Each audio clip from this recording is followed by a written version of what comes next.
Bonjour, nous sommes en 2018 dans le site de l'Institut Docteur Angélique. Cet institut privé de philosophie et de théologie sur Internet qui, je le signale pour ceux que ça intéresse, propose un cursus d'études. C'est un institut uniquement sur Internet.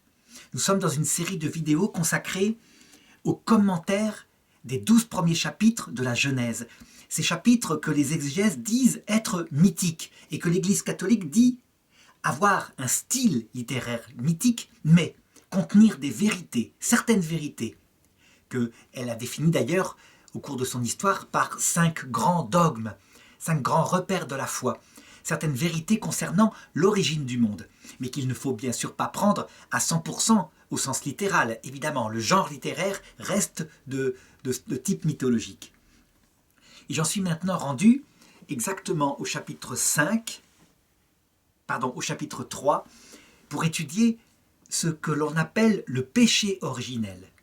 Le péché originel, on le sait, dans la grande contestation de la théologie qui a eu lieu dans les années 70, il a été rejeté par de nombreux théologiens. Eh bien, le pape Paul VI, en 68, dans le credo de l'Église catholique, qu'il a publié, rappelle que c'est essentiel. Ce phénomène, ce fait a eu lieu. C'est une réalité.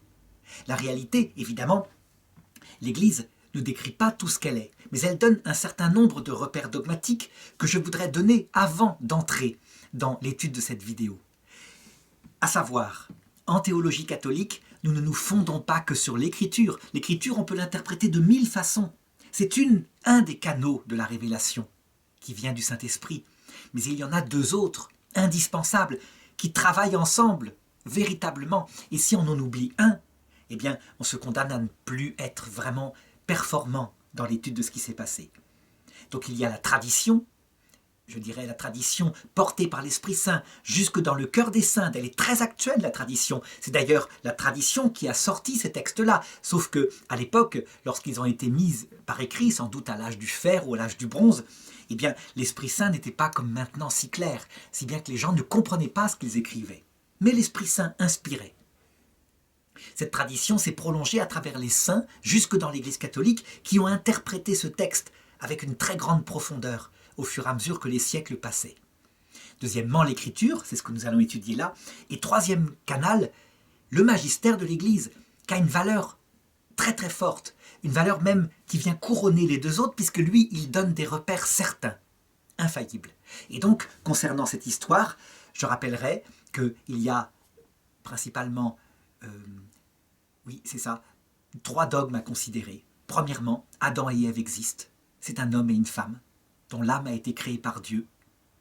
Deuxièmement, ils ont été créés dans une grâce originelle, extraordinaire, venant de la présence de Dieu dans leur cœur qui harmonisait tout leur être. Leur degré de vie était harmonisé par cette vie mystique, leur esprit parfaitement pacifié. Ils n'avaient pas la vision béatifique, mais quelque chose qui y ressemble de loin, un petit peu. Et du coup, leur psychologie, c'est-à-dire leur vie sensible, était paisible, contrôlée entièrement par leur intelligence et leur volonté. Et leur corps lui-même était immortel, d'une immortalité qui n'était pas naturelle, mais qui venait d'une protection des anges. Et deuxièmement, ils auraient dû monter au ciel par Assomption, au terme de leur pèlerinage terrestre, sans passer par la mort.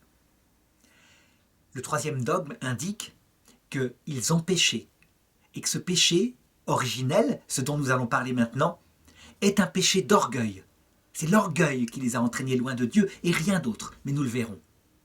Et puis, l'autre dogme dont je ne vais pas parler, mais dont je parlerai dans la prochaine vidéo, ce sont les conséquences du péché originel. Alors voilà, je vais donc commenter ce texte et d'abord en lire, je dirais, le début. Genèse chapitre 3, verset 1. « Le serpent était le plus rusé de tous les animaux des champs que Yahvé Dieu avait fait. Il dit à la femme, « Alors Dieu a dit, vous ne mangerez pas de tous les arbres du jardin. » À chaque fois que j'ai commenté ce texte, j'ai dit, il faut le faire de plusieurs façons. Il faut regarder le sens littéral que l'auteur humain a voulu donner. Je dirais, c'est ce qu'on étudie exclusivement maintenant dans les universités catholiques. Et c'est le texte, c'est le sens le moins important. Mais il est quand même utile, mais c'est le moins important. En tout cas, c'est celui qui ne nourrit pas l'âme. Parce que ce qui est intéressant, évidemment, c'est le sens littéral de l'auteur divin qui inspirait cet auteur humain. Mais parlons-en rapidement. L'auteur humain, quand est-ce qu'il a écrit? On ne sait pas. On suppose que ce sont des textes qui datent de bien avant le peuple hébreu, ou plutôt qui datent d'une autre civilisation que le peuple hébreu, sans doute la civilisation de Babylone. Le peuple hébreu les a récupérés, en a récupéré une partie de ces traditions qui couraient dans les peuples sans doute dès le paléolithique, oralement, et au néolithique, puis à l'âge de fer, ont été mis par écrit sur les tables cunéiformes. Et sans doute que durant l'exil à Babylone, eh bien, des grands prêtres, des prêtres déportés, donc vers 700 avant Jésus-Christ, ont pris ces textes-là, les ont transformés pour y mettre le Dieu unique, puisque c'était des textes païens, et les ont intégrés à la Bible. Du coup, on peut dire que ces prêtres-là, qui ne savaient pas qu'ils étaient inspirés profondément, infailliblement par l'Esprit Saint en ce qui concernait la doctrine du salut, pas en ce qui concernait le texte littéral, eh bien, ils ne comprenaient pas tout ce qu'il voulait dire. Peut-être que eux croyaient réellement que sous forme d'un serpent, le démon était apparu à l'homme et à la femme. Ça, ce sens littéral de l'auteur humain, je laisse les universités catholiques le développer. Elles sont bien meilleures que moi. Moi, je vais regarder plutôt, d'abord, le sens littéral que l'auteur divin a voulu donner.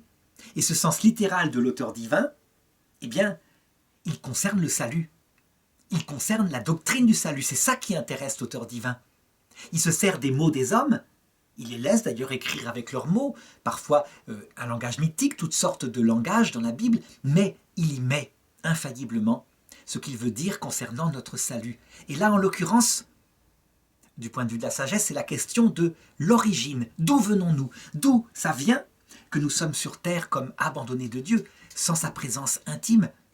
Nous naissons comme ça, avec un péché originel, alors que normalement, les enfants auraient dû naître avec une présence tellement brûlante, tellement douce à la fois de Dieu dans leur cœur, qu'il aurait marché dans le jardin de leur cœur. Et c'est pas vrai. Maintenant, quand un enfant est conçu, son âme est comme dans le silence. Dieu ne se montre plus comme avant. Il ne se montrait pas par la vision béatifique, je l'ai dit, c'est-à-dire par une vision définitive comme au paradis, mais quelque chose de très fort. D'où est-ce que ça vient? Eh bien de cette histoire-là, que l'Église maintient, c'est le péché originel. Alors, ce sens littéral de l'Esprit Saint, pour le connaître, il faut se servir des instruments de l'Église. Et donc c'est ce que je vais faire maintenant. Le serpent était le plus rusé de tous les animaux des champs. Qu'est-ce que nous dit la tradition, le magistère, l'Écriture aussi, sur ce serpent?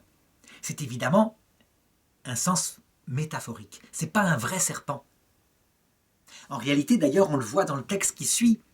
Ce serpent a été condamné après par ramper sur son ventre. Suite au péché originel, j'expliquerai ce que ça veut dire au sens de l'Esprit Saint, dans la prochaine vidéo. Non, le serpent, c'est évidemment le symbole du démon. Et donc c'est un serpent à pattes ici. En fait, l'Apocalypse nous précise, c'est un dragon rouge-feu. Il est apparu dans l'Apocalypse à Saint Jean, il l'a vu. Et évidemment, quand il est apparu à Adam et Ève, qu'est-ce que ça symbolise? Ça symbolise un être spirituel, debout, extrêmement droit, extrêmement fier, mais qui cache en lui une colère, un projet précis, une colère contre Dieu. Et nous savons quelle est son histoire à ce démon. C'est un être qui fut créé au début des œuvres de Dieu, sans doute en même temps que la matière, dit un dogme du Moyen-Âge, et qui se révolta contre Dieu, pour une raison très précise. Quand il comprit que Dieu donnerait la vision béatifique en premier aux plus humbles, pas aux plus intelligents, et qu'il comprit instantanément que ce plan qu'il avait dans son esprit mis par Dieu, de la future création de l'homme, mais surtout de la femme. Cette femme, c'est-à-dire cet être peu intelligent en comparaison de lui, mais tellement porté à l'amour et à l'humilité, en tout cas globalement, par le fait qu'elle peut donner la vie, et donc s'occuper de son enfant plus que d'elle-même. Il s'est dit, de ce côté-là, du côté de l'humilité et de l'amour, elle nous dépassera. Donc, si Dieu donne la première place aux plus petits et aux plus aimants, elle sera notre reine. Pas question. C'est une aberration. Nous n'accepterons pas, nous ne servirons pas. Voilà ce qu'on appelle le mystère de l'iniquité, au point de départ. et des millions de démons l'ont suivi. Ce démon tapis dans la création que les anges ont continué de fabriquer, faisant le plan de Dieu, essayait de l'empêcher tout au long de l'histoire, des millions d'années. Il a eu un rôle, il a été très intelligent, et tous ces démons aussi. Et ce rôle, où il voulait empêcher l'apparition de l'homme et de la femme, finalement a servi à quelque chose, parce qu'en s'opposant, il permettait à la vie d'être plus solide, de se développer davantage dans la force par rapport à tous les aléas qui peuvent l'atteindre.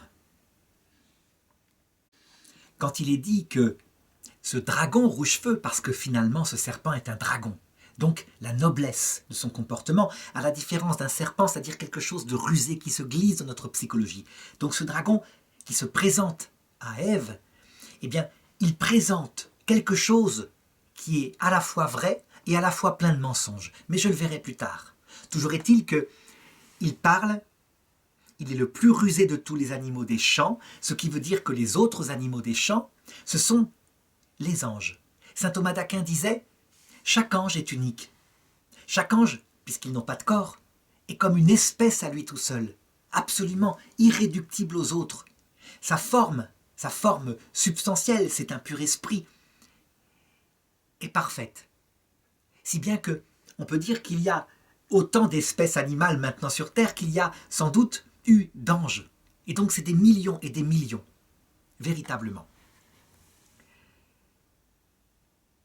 Il dit à la femme, « Alors Dieu a dit, vous ne mangerez pas de tous les arbres du jardin. » Je voudrais maintenant commencer à donner le sens littéral de cette tentation. D'abord, première question, pourquoi il s'adresse à la femme? Pourquoi il ne s'adresse pas à Adam? Pour une raison qui est liée à son intelligence. Il connaît parfaitement la complémentarité d'amour qu'il y a entre Adam et Ève. Adam, on peut dire que Ève est la chair de sa chair, l'os de ses os, il l'aime plus que tout. Vraiment. Et il donnerait sa vie pour elle s'il pouvait, mais il n'y a pas besoin, ce monde est un monde en paix. Ève, elle est la complémentarité du côté de l'amour, puisqu'elle est créée de la côte d'Adam, c'est-à-dire la partie la plus proche de son cœur. C'est ça que ça signifie symboliquement. Et donc, il s'adresse à la personne qui, s'il peut l'entraîner dans le péché, entraînera quasi infailliblement Adam. Il la suivra parce qu'il l'aime. Certains, au cours de l'histoire, ont reproché à la femme d'être celle qui fut la tentatrice de l'homme. De fait, on sait bien qu'un homme pour sa femme est prêt à tout faire parce qu'il l'aime, il l'a dans la peau. Mais la réalité, ici, il faut s'en souvenir, je l'ai dit, la grâce originelle est parfaite chez Adam. Si Adam suit Ève, ça ne peut être que de son choix libre, absolument libre. Certes, il y a une influence sur son corps, sur sa sensibilité, mais il est capable de dire non, véritablement. Et il aurait pu le dire. Donc accuser Ève d'être responsable du péché originel, ou accuser Adam, c'est aberrant. Le coupable, c'est les deux, parce qu'ils ont agi librement, et c'est le démon, parce que lui, il a présenté des demi-vérités, comme je vais le montrer. Alors, première demi-vérité, vous ne pouvez donc manger aucun arbre du jardin. Ça veut dire quoi? D'abord, les arbres du jardin, ce sont les actes intérieurs et extérieurs qu'Adam et Ève peuvent commettre. Donc, au sens littéral, ça veut dire, alors donc, vous êtes complètement esclaves, vous ne pouvez rien faire, vous êtes coincés. La réalité, c'est que Dieu leur a autorisé à tout faire, y compris à faire des enfants. L'ordre a été donné, on l'a vu dans le premier récit de la création. Ils peuvent aussi nommer les animaux, les dominer, ils peuvent visiter ce monde, connaître, aimer, etc. La seule chose que Dieu leur a demandé de ne pas faire, c'est de ne pas manger de l'arbre de la connaissance du bien et du mal qui est au milieu du jardin. Ça veut dire, en fait, de décider eux-mêmes, en se coupant de Dieu, de ce qui est le vrai bien, de ce qui est le mal. Toutes les choses sont bonnes, mais si elles sont à leur place. Par exemple, nommer les animaux, c'est quelque chose de très intéressant, de très bien. C'est une connaissance de leur nature multiple. C'est extraordinaire, c'est de la science. Mais c'est second.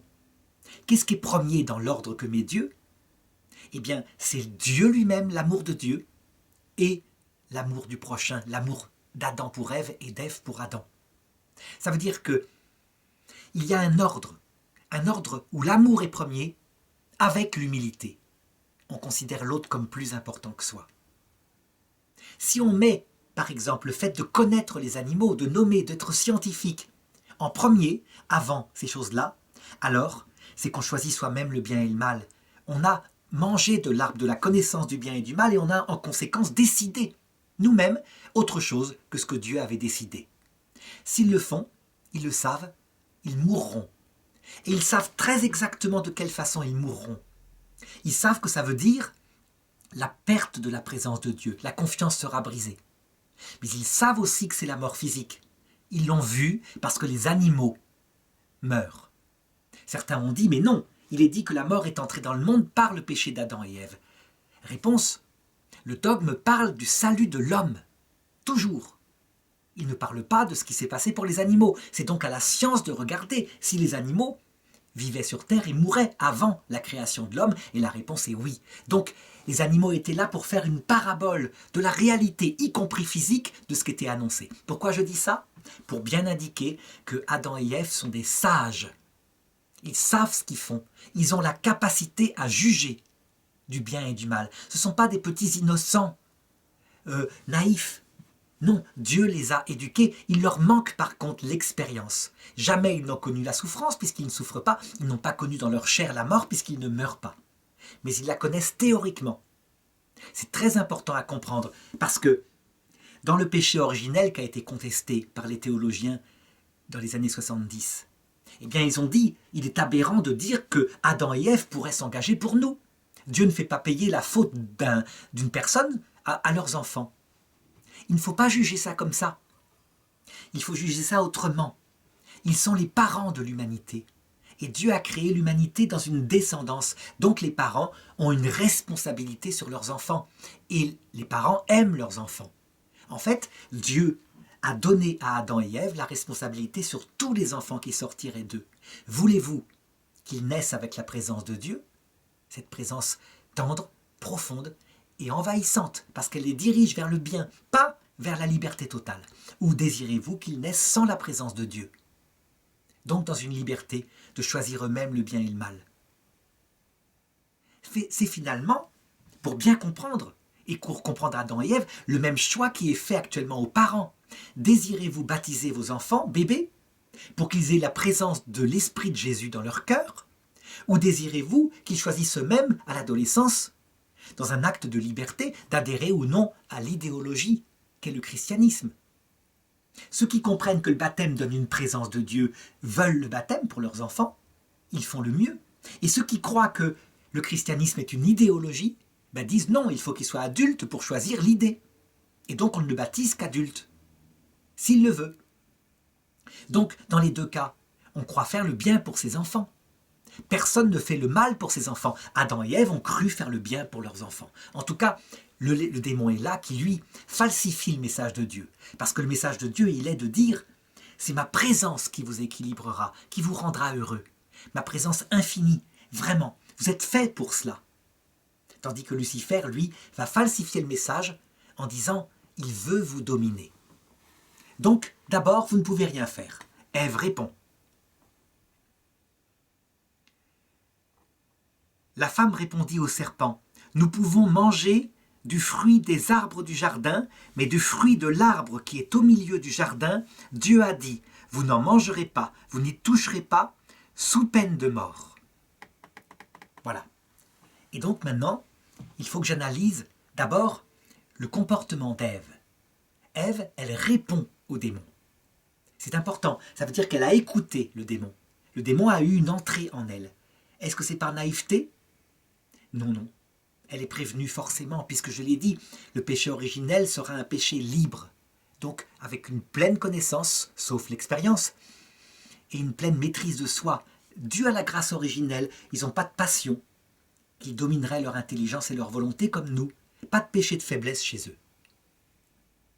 C'est uniquement le manque d'expérience qui fera qu'ils seront sauvés plus tard, parce que justement, en expérimentant l'absence de Dieu, ils changeront, évidemment. Ils changeront de leur choix.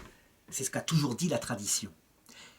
Pourquoi je veux comparer maintenant le comportement d'Ève au comportement de la nouvelle Ève, Marie, peut-être 50 000 ans plus tard, une jeune fille à Nazareth, en Galilée, qui a exactement la même grâce qu'Ève, dans un monde qui ressemble quelque part, sauf que ce ne sont pas les animaux qui sont méchants, ce sont les hommes qui l'entourent, qui sont des lions entre eux. Mais elle a la grâce de la présence de Dieu, elle est immaculée conception, dit la foi catholique. Et à un moment donné, exactement comme Ève, elle a été approchée par le démon parce qu'il a le droit, il le réclame, il dit « c'est trop facile ». Et si on veut que les hommes et les femmes te choisissent, toi Dieu, librement, alors il faut leur proposer une alternative. Et Dieu accepte donc que le démon vienne tenter, aussi bien Ève que Marie. Donc il est venu vers Marie, mais on peut reconstituer ce qui s'est passé pour Marie, sans doute vers 5, 6, 7 ans, à l'âge de raison. Il lui a dit la même chose, il a su qu'elle était spéciale, parce que c'était la seule jeune fille dont il ne pénétrait pas la pensée, comme c'était un jardin scellé, comme si les anges la protégeaient. Donc elle était spéciale, il a réclamé de l'approcher, il l'a obtenue, et il lui a dit la même chose. Alors donc tu ne peux rien faire. Et Marie est restée à contempler la seule chose qu'elle aimait, Dieu. Elle l'a bien entendu, elle est bien obligée. Elle l'a peut-être vu, il lui est apparu. Les choses se passent concrètement pour que la tentation soit parfaite. Et elle s'est tournée vers Dieu. Elle n'a pas répondu. Elle n'a jamais répondu. Elle n'a laissé aucune prise sur elle. Elle aimait Dieu plus que tout. Et sa liberté, des choses comme ça, elle ne s'en occupait pas. Dieu seul. Ève a répondu au démon et en faisant ça, elle laisse une certaine prise. Et la tentation continue. Alors avant d'aborder la tentation qui va continuer, tout de même il faut que je précise. Quel est ce fruit de l'arbre qui est au milieu du jardin dont Dieu a dit « vous n'en mangerez pas sinon vous mourrez ». Il faut bien comprendre que là encore c'est un langage métaphorique. Le cœur du jardin, c'est le cœur profond de notre âme. Ça veut dire notre esprit, notre esprit. Nous avons 3 degrés de vie en nous et notre esprit, au cœur, eh bien, il a une capacité à se tourner vers Dieu et il a aussi une capacité de liberté. Les 2 autres degrés de vie, c'est d'abord notre corps biologique qui nous entoure, un peu comme la peau extérieure d'un oignon. C'est notre vie sensible commune avec les animaux, donc plus au cœur de nous, c'est là où il y a les sentiments, les sensations. Il y a l'imagination, la mémoire. Et au cœur de notre être, ce 3e degré de vie, cette vie spirituelle formée de l'intelligence qui comprend de la volonté, qui peut aimer par choix de l'intelligence, mais qui est aussi capable de Dieu. Le 4e degré de vie, pourrait-on dire, au cœur de cet esprit, c'est ce lieu radical où Dieu peut habiter. Et donc, il y a 2 arbres au cœur de notre être. L'arbre de vie, c'est ce pourquoi nous sommes faits. Il ne faut pas croire que l'esprit humain est, comme le disait Sartre, une sorte de chose tabula rasa, faite comme ça, pour le bien, le mal, ça n'a pas d'importance. Il y a juste les conséquences qu'on paiera, mais il est neutre. Non, il n'est pas neutre. Il a une marque, comme un creux. Il est fait pour recevoir Dieu, il est fait pour la vision béatifique. Nous sommes faits naturellement pour voir Dieu. Et les démons et les anges sont faits naturellement pour voir Dieu. C'est ce qui explique que quand Dieu n'est pas là, alors que tout va bien dans notre corps, bonne santé, que notre psychologie peut être très bien éduquée dans notre enfance, que nous avons une vie spirituelle, d'intelligence du monde, de mariage équilibré, eh bien, quand même, l'absence de Dieu peut faire que ça ne va pas. Il y a une angoisse dans notre cœur. Cette angoisse, c'est le feu de l'enfer. C'est l'absence de Dieu. C'est provoqué parce qu'il y a un vide au cœur. C'est là où doit être l'arbre de vie qui jaillit en source vive et qui vient équilibrer tout notre être. Chez Ève, cet arbre de vie est présent. C'est la présence de Dieu, je l'ai dit, intense, profonde, au cœur de leur jardin. Et elle a tellement une forte présence, je l'ai dit, qu'elle équilibre leur psychologie et leur corps. Et puis il y a un 2e arbre qui est à côté, au cœur de notre être. C'est que nous sommes faits comme des personnes pour l'aimer, ce Dieu qui habite en nous, librement. C'est la liberté. Cet arbre est fondamental. L'arbre de la connaissance du bien et du mal, c'est le fait que nous sommes des personnes.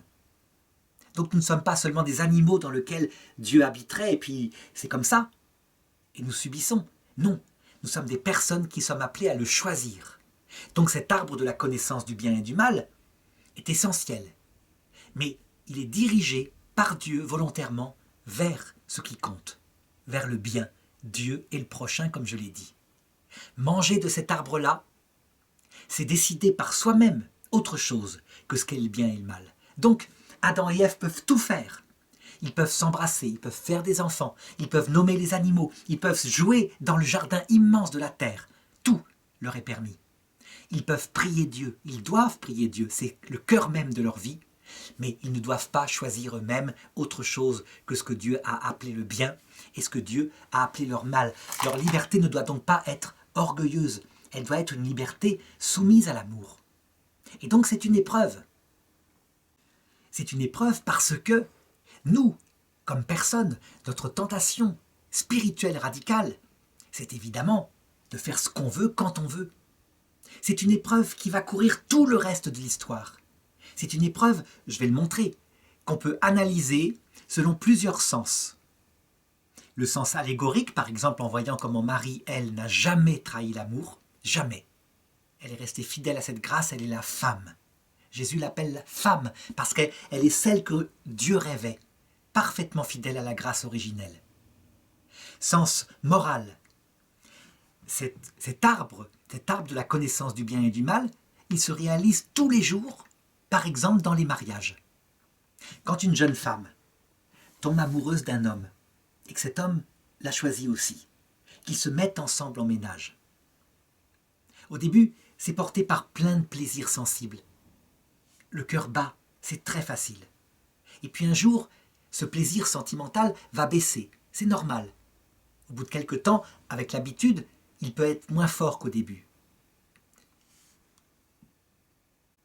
Et c'est à ce moment-là que va venir la tentation, et particulièrement chez les jeunes femmes, au point que 8 divorces sur 10, paraît-il, sont d'initiative dans les jeunes couples par la jeune femme. Parce qu'elle se dit « je n'éprouve plus ce sentiment comme avant ». Et je suis lié à ce bonhomme qui maintenant ne fait plus battre mon cœur. Est-ce que je l'aime et donc je suis dépendant de lui? Ou est-ce que je choisis ma liberté? Choisir ma liberté pour opter pour autre chose, donc laisser tomber le serment de fidélité, puisque je ne ressens plus l'amour, pour choisir d'aller le chercher ailleurs, et tant pis pour ce qu'il ressentira. On peut dire que la tentation, là, au sens moral, qu'il y a eu au début du jardin, se fait sentir, mais de manière différente. Parce que c'est la faiblesse de la femme ici qui est atteinte, alors que Ève n'était pas faible. Adam non plus, je l'ai dit, à cause de la grâce originelle. Mais c'est cet arbre de la connaissance du bien et du mal. Faire ce que je veux quand je veux, quitte à trahir l'amour, ou aimer librement mon mari, avoir moins de plaisir, mais du coup, faire le bien et obtenir le bonheur. On voit que c'est de toujours. Je pourrais donner une autre interprétation pour montrer à quel point c'est au cœur de l'être humain. Au niveau eschatologique, ça veut dire ce qui se passe après la mort. Ben, c'est exactement pareil. L'enfer et le paradis. On a souvent cru que l'enfer était un lieu de ténèbres, de feu, où Dieu jette les méchants. Ils n'y vont pas librement puisque c'est une souffrance. Et que le paradis était là où il récompensait, avec des plaisirs extraordinaires, les bons. Ça, c'est une vision métaphorique du paradis et de l'enfer, à travers des choses charnelles qui peuvent parler à ceux qui sont encore enfantins dans leur foi. La réalité, dit saint Augustin, c'est que l'enfer, c'est le choix libre, possible, sur la proposition du démon, de l'amour de soi, poussé jusqu'au mépris de Dieu et au mépris du prochain. C'est donc l'arbre de la connaissance du bien et du mal porté par son orgueil. Et le paradis, lui, au contraire, c'est l'amour de Dieu et du prochain, poussé jusqu'au mépris de soi. On ne compte plus, on ne regarde plus que l'autre. C'est pas le mépris au sens s'écraser, c'est s'oublier. L'autre seul compte. Et du coup, on y trouve le bonheur, mais aussi la dépendance. Donc, quand à l'heure de la mort, on est confronté à Lucifer, qui revient comme le dragon auprès d'Adam et Ève, eh bien, il dit la même chose. Alors donc, si vous choisissez le paradis, vous ne pourrez rien faire. Vous serez dépendant de ce Dieu, dans l'amour gnangnan, etc. Moi, je vais vous dire ce que je vais vous proposer. Et c'est ce que dit le texte après. En fait, en réalité, ce que dit le dragon à Adam et Ève, C'est exactement ce que nous dira le dragon à l'heure de notre mort, lorsqu'il nous confrontera à notre choix éternel. Le serpent répliqua à la femme, « Pas du tout, vous ne mourrez pas. Mais Dieu sait que si le jour où vous en mangerez, vos yeux s'ouvriront et vous serez comme des dieux, connaissant le bien et le mal. » Eh bien, à l'heure, donc sens eschatologique de ce texte, je reviendrai après au sens auprès d'Adam et Ève, sens eschatologique de ce texte, le démon dit des vérités. Vous ne mourrez pas, c'est vrai. En enfer, la vie est pour toujours. On ne meurt pas, on est déjà mort. Et on récupère en plus notre corps au moment de la résurrection, pour une vie éternelle. Deuxièmement, en enfer, nos yeux s'ouvrent. Ça veut dire que les damnés et les démons sont des personnes fières, libres, debout, qui ne pensent que par elles-mêmes, indépendantes. Leurs yeux critiques est ouverts, et elles ont un grand ricanement par rapport aux gens gnangnans du paradis, qui se prosternent dans l'amour et l'humilité, et qui n'ont pas d'indépendance. Le texte continue en disant « Vous connaîtrez le bien et le mal, vous serez comme des dieux. » C'est vrai, en enfer on est comme des dieux puisqu'on choisit son propre destin. Et Dieu d'ailleurs ne punit pas outre mesure le damné, si ce n'est en le privant de deux choses qui sont obligatoires, il ne peut pas les avoir, à savoir premièrement la vision béatifique, puisque pour voir Dieu il faut l'aimer, tel qu'il est, dans l'humilité. Et Dieu ne changera pas son plan. Et deuxièmement, il les prive du prochain. Certains ont répondu, mais pas du tout, ils sont ensemble, il y a plein d'années. Oui, peut-être, mais ils se méprisent. Ce sont des individus royaux, ce sont un petit peu des fureurs, des chefs suprêmes de chacun et de leur vie, des dieux. Et donc, s'ils travaillent ensemble parfois pour le projet d'entraîner le maximum d'hommes vers la damnation, c'est pas pour ça qu'ils sont dans une relation de prochain. Ils se méprisent, chacun est plus intelligent que les autres. Et donc, ils sont seuls dans leur travail. En tout cas, le démon, il dit des demi-vérités. Vous ne mourrez pas, c'est vrai. Vous choisirez vous-même le bien et le mal, c'est vrai. Vous serez comme des dieux déterminant votre vie, c'est vrai, en partie. Mais ce qui va changer par rapport à maintenant, où on ne voit pas bien cela, eh bien c'est qu'au moment de la mort, quand ce choix se fera, le Christ, les saints, les anges, nous donneront l'autre point de vue. Ça a été promis, c'est même un dogme de l'Église catholique. Nous ne serons pas tentés par le démon au-delà de ce qui est raisonnable. Ça veut dire que Dieu ne veut pas qu'un homme aille en enfer parce qu'il se serait fait piéger. Le démon, il est bien plus intelligent que nous. Il nous tente comme ça, si Jésus ne vient pas à notre aide, tout le monde le suit. Il n'y a que la Vierge Marie qui a résisté. Il sait parfaitement nous présenter ce qui correspond à nous. Non, il ne fera pas ça. Et donc, il apparaît. Et il nous montre les inconvénients de l'enfer véritablement. En enfer, certes, vous choisissez vous-même le bien et le mal, mais dans une vie vaine. Vous n'aimez personne. Vous possédez des richesses énormes. Le démon possède l'univers, il peut vous le donner. Et s'il le veut, il peut vous donner une galaxie à chacun. Et vous êtes seul puisque vous n'aimez personne. Et donc votre cœur est vide et votre vie est vaine. Et ça produit en vous le feu de l'enfer parce que votre âme est faite pour voir Dieu. Le feu, c'est cette espèce d'angoisse sourde d'une âme faite pour voir Dieu et qui par une liberté refuse parce qu'elle ne veut pas de l'humilité et de l'amour. Eh bien, cette connaissance-là, vous mourrez, ça c'est la vérité, une vérité divine concernant le salut qui avait été donnée à Adam et Ève. Ils la connaissaient. Attention, si vous mangez de l'arbre de la connaissance du bien et du mal, au sens littéral, vous perdrez ma présence. Vous serez vivant un certain temps dans ce jardin, mais je m'en irai. Je ne serai plus dans votre cœur. Et le monde sera comme ça. Ils le savent, théoriquement, ils ne l'ont pas encore expérimenté. D'où la possibilité pour eux d'être sauvés.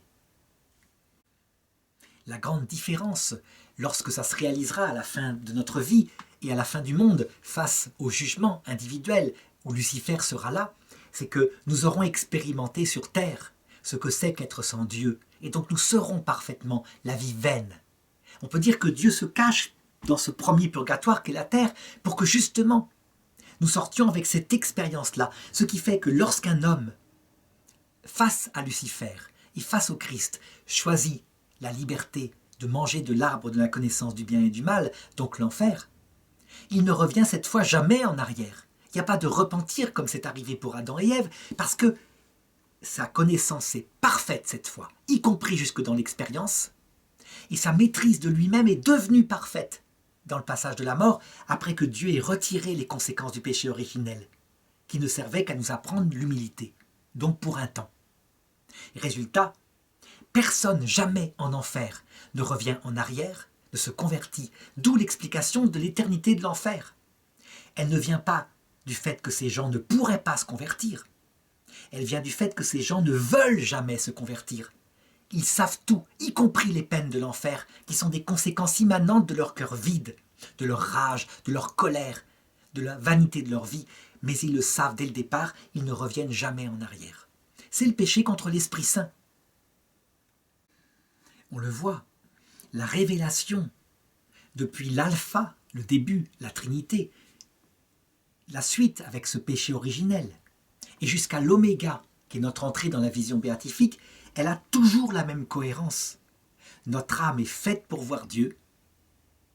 Elle a au cœur d'elle-même un local, si on peut dire, une cellule intérieure où Dieu est fait pour habiter. Elle peut librement, c'est l'autre arbre, s'en passer, le refuser. Mais à ce moment-là, ce vide-là sera le feu éternellement, un feu spirituel, qui mettra d'ailleurs en rage les démons et les damnés, parce qu'ils diront « c'est aberrant, c'est injuste, tu nous as fait pour te voir face à face, il y a cette marque dans notre cœur, l'arbre de vie, nous sommes faits pour lui, donc tu nous donnes ça. » Non pas parce qu'il faudrait devenir humble, pas question, mais parce que nous le méritons, nous sommes intelligents. Et la bataille des démons et des damnés consiste à entraîner le maximum de tous les humains vers la damnation. Ils espèrent comme ça que Dieu changera son caprice, se fonder sur l'humilité. Je pense qu'ils sont quelque part convaincus que si Dieu fonde tout sur l'humilité, c'est pour nous dominer. Pour faire mentir cette parole du démon, on sait comment Dieu s'est fait homme et est mort sur la croix. Et maintenant, tout homme intelligent qui a un peu de cœur comprend bien que ça ne peut pas être pour nous dominer, puisqu'il est mort lui-même pour nous, qu'il a vécu les mêmes épreuves que nous vivons, mais c'est pour façonner notre cœur. La réalité, c'est que jamais Dieu ne changera son plan, parce que ça vient de la Trinité. C'est la Trinité qui est comme ça, tout humble et tout amour. Et c'est pour ça qu'on ne peut pas la voir sans mourir à soi-même. On ne supporterait pas qu'un Dieu si puissant soit vu par un être qui s'estime quelqu'un, alors qu'il n'est rien. Donc il faut bien acquérir cette humilité, et là on peut voir ce Dieu tout-puissant qui est beaucoup plus humble que nous. Et le texte continue. Verset 6, « La femme vit que l'arbre était bon à manger et séduisant à voir, et qu'il était cet arbre désirable pour acquérir le discernement. » On peut le dire, hein. Ève pense sincèrement qu'il y a là quelque chose d'adulte. Acquérir le discernement, c'est devenir un adulte. C'est penser par soi-même. Et quitte à perdre cette présence de Dieu, c'est intéressant. Elle est une personne, Ève. Elle n'est pas un animal. Et donc, véritablement, il y a là, dans cette proposition de Lucifer, quelque chose qui lui convient, et qui convient toujours à l'homme. Ça veut dire que nous, quand on voit ce combat, par exemple, entre les libres penseurs d'un côté actuellement, donc ça c'est un sens moral, encore une actualisation, et d'autre part, les mystiques chrétiens qui disent il faut obéir à Dieu, c'est lui, il faut obéir à notre nature qu'il a créée pour notre bien. Et les libres penseurs disent non, l'homme est un être intelligent, une personne, et donc l'obéissance à Dieu, il faut s'en passer. Sinon, l'homme n'existe pas comme personne. Et deuxièmement, tout ce qui nous est imposé, y compris la nature humaine, nous devons, par notre liberté, la dépasser. Et on voit depuis 2 siècles l'homme qui, sans arrêt, essaye de dépasser la nature humaine par une nouvelle idéologie. Actuellement, en 2018, l'idéologie consiste à dire que l'homme et la femme ne sont pas du tout complémentaires. C'est juste des stéréotypes de genre. En fait, nous sommes des individus solitaires, faits pour la liberté. Et tout ce qui est imposé par le politiquement correct qui dit que la femme serait plus portée à l'amour, l'homme plus porté à l'autorité, c'est des stéréotypes de genre. Dépasser la nature humaine pour être libre. Éventuellement, dépasser la nature humaine pour que, je ne sais pas, pour qu'il puisse y avoir des mariages de même sexe, homosexuels, pourquoi pas à 3, pourquoi pas à 10. Bref, la liberté, faire ce qu'on veut quand on veut, ne pas se soumettre à une soi-disant loi d'un Dieu qui d'abord n'existe pas, mais en plus d'une nature humaine que notre intelligence nous permet de dépasser. On est dans le même problème. La liberté, l'arbre de la connaissance du bien et du mal, quitte à perdre l'amour. Et donc les conséquences. Des gens de plus en plus angoissés, qui n'ont pas de sens à leur vie, qui vont voir des psychiatres pour se guérir d'une maladie que les psychiatres politiquement corrects ne peuvent pas nommer. C'est le manque de Dieu. Leur âme est vide, n'a pas de sens profond à la vie, parce que tout se termine dans le néant, en conséquence, quand on refuse l'existence de Dieu. Du moins, c'est ce qu'on croit, et on se trompe évidemment. Et le texte continue. Alors la femme prit de son fruit et mangea. Elle en donna aussi à son mari qui était avec elle, et il mangea. Alors leurs yeux à tous deux s'ouvrirent, et ils connurent qu'ils étaient nus.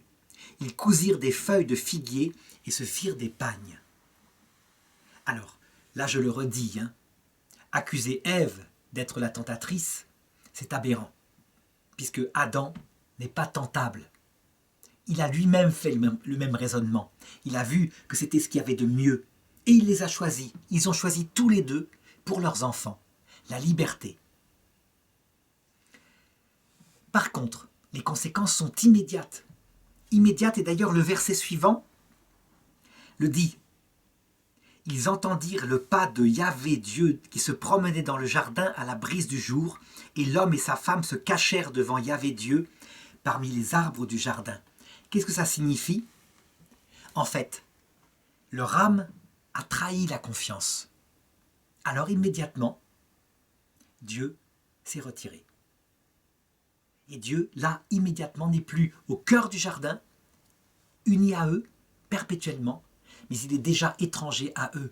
Il continue d'être présent, mais déjà, ils ne sont plus unis à lui, véritablement.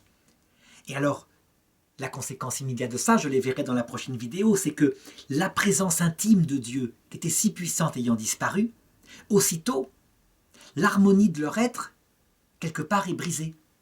Ça veut dire que eux, tout soumis à Dieu, qui ne pouvaient pas éprouver de convoitise purement animale, malgré leur corps animal, l'un pour l'autre, eh bien, dès que Dieu se cache, tout d'un coup, leur sensibilité se révolte et ils se mettent à avoir des pensées perverses, de convoitise l'un pour l'autre. Donc, une recherche de plaisir, égoïste, comme des animaux, alors qu'avant, ce n'était pas possible.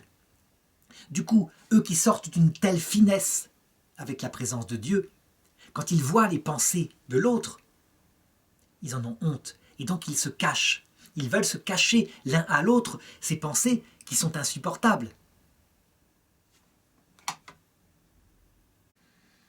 La faiblesse est entrée dans le monde ce jour-là. Ce sont les conséquences du péché originel, mais je n'insiste pas puisque le prochain texte les détaille. L'essentiel qu'il faut retenir ici, c'est que si on retire la cause, donc la présence intime de Dieu, qui s'appelle la grâce originelle, on retire ses effets, c'est-à-dire tout ce qui en découlait comme par rayonnement dans tout leur être. Et Dieu réellement se retire, ce qui fait qu'il y a une brisure, une disharmonie dans les 3 ou les 4 degrés de vie de l'homme. Au niveau de leur vie mystique, elle entre dans l'angoisse, une angoisse bizarre, mais c'est parce que Dieu est parti de l'arbre de vie. Au niveau de leur vie spirituelle, eh bien, ils ne comprennent plus vraiment Dieu, leur intelligence n'est plus en harmonie avec ce Dieu qui était si tendre et si présent. Leur volonté, même l'un par rapport à l'autre, va rentrer dans la méfiance. Leur sensibilité animale se met à fonctionner pour elle-même dans ses convoitises, et leur corps devient mortel. On pourrait ajouter que les animaux se mettent à les regarder avec un drôle d'œil. C'est plus les mêmes, ils ne sont plus fascinés, ils se mettent à s'en méfier. Voilà, et je conclurai en disant, eh bien, tous les théologiens qui essayent de nier le péché originel en disant « c'est pas biblique, c'est pas dans la Bible », eh bien, qu'ils relisent ce texte-là, et ils verront que c'est biblique, réellement le péché originel est raconté. Évidemment, certains disent c'est un pur mythe qui parle de notre situation actuelle. L'Église affirme que non, non, non. Il y a eu quelque chose qui s'est passé avec une grâce originelle et notre situation actuelle s'explique. Mais j'en donnerai l'explication dans la prochaine vidéo.